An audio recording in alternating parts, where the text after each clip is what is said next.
Hello, Holy Trinity and friends. I'm Will Buto, the Minister of Music, coming to you from our lovely chapel garden where many of our beloved saints are laid to rest. I just wanted to take a moment here and invite you to something special happening this weekend, as we celebrate All Souls and All Saints at Holy Trinity. The music ministry is, as usual, working hard on some extra beautiful music. On Friday at 7 p.m., the choir and instrumentalists will present the Faure Requiem, which will be weaved into the All Souls liturgy, in which we remember all our loved ones who have died.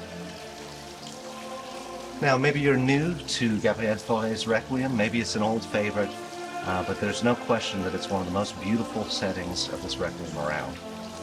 The tone of his particular Requiem was unlike any of the compositions that may be considered his peers. Often referred to as a lullaby of death, Faure composed a hymn of solace and supplication, music to comfort mourners rather than impress upon them the enormity of death. It's gentle, it's understated, it's healing. And if you know anything about requiems, you'll notice that Faure purposely omits the whole Dies Irae sequence. This is the part of the requiem that brings forth such terrifying Judgment Day imagery that you hear in the Mozart, the Verdi, the Berlioz requiems. Faure wanted the total opposite. Instead, he chose those passages of the Mass for the Dead that serve as prayer and consolation. His theme is always Requiem, rest, the blessed rest of those whose life's journey is over.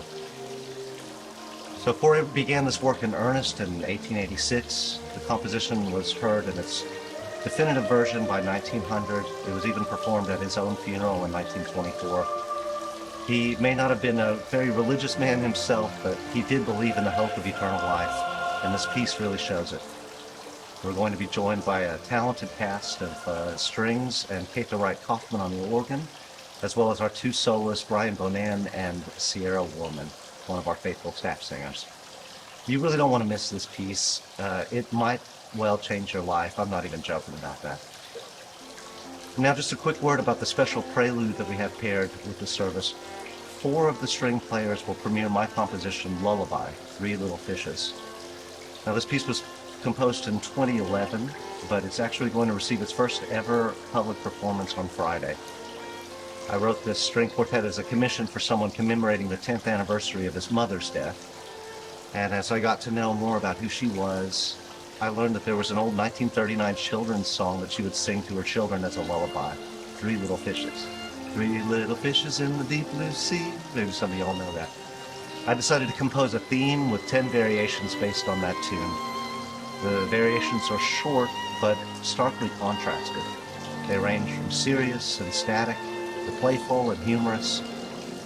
They're meant to reflect 10 different aspects and moods of this woman's life. And you'll hear the theme at the beginning and the end, but it's really the theme that's running all the way through it that holds the piece together. You see, the idea is that life is this ever-changing adventure, and that as we remember all the different parts of our lives, the lives of those we loved, they're all tied together by the theme, by the essence of who they truly were. This year's All Souls service is going to be gorgeous and deeply meaningful. I really hope you all can join us here on Friday at 7 p.m. God bless.